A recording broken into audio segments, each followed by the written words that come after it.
ঘুমের মাঝে স্ত্রীর হাতে প্রাণ গেল স্বামীর। স্ত্রীর সঙ্গে কথা কাটাকাটি যেন কাল হলো তার। রাতে ঝগড়া করে ঘুমিয়ে যান স্বামী জুয়েল শিকদার।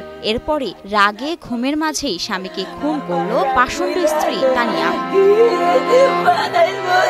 নির্মম এই ঘটনাটি ঘটে টাঙ্গাইলের সখীপুরে। গত ৪ এপ্রিল শুক্রবার রাত আনুমানিক ১:৩০টার দিকে উপজেলার কালিয়ানপাড়া এলাকায় এ ঘটনা ঘটে। আনুমানিক রাত ২টার দিকে এই ডাকাডাকি সিকরি তখন বাইরে গেছি, দেখি যে মাইরে জুয়েল, ছেলেটার নাম হলো জুয়েল, ওকে মাইরে দুয়ারে ফালাই রাখছে।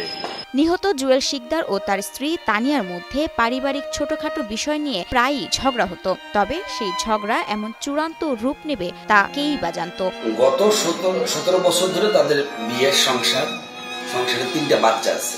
এই বাচ্চাগুলো তাদের মেয়েটার স্বামী একজন রাজমিস্ত্রি।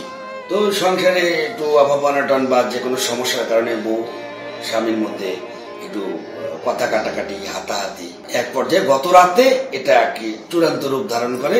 পূর্বের পারিবারিক বিরোধের জেরে শুক্রবার রাতে ঝগড়া শুরু হয়। এক পর্যায়ে মধ্যরাতে স্বামী জুয়েল ঘুমিয়ে পড়ে। এ সময় স্ত্রী তানিয়া গজারি কাঠের লাঠি দিয়ে স্বামীর মাথায় আঘাত করতে থাকে।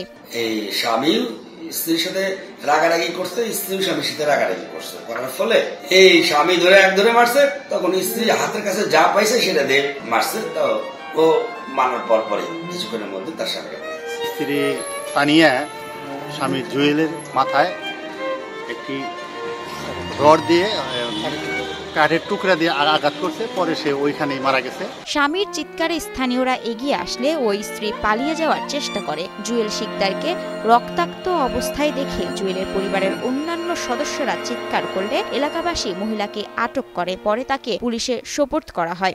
আনুমানিক ২টার দিকে আমার এলাকা আমার বাড়ির পাশে স্ত্রী হাতে স্বামী নিহত।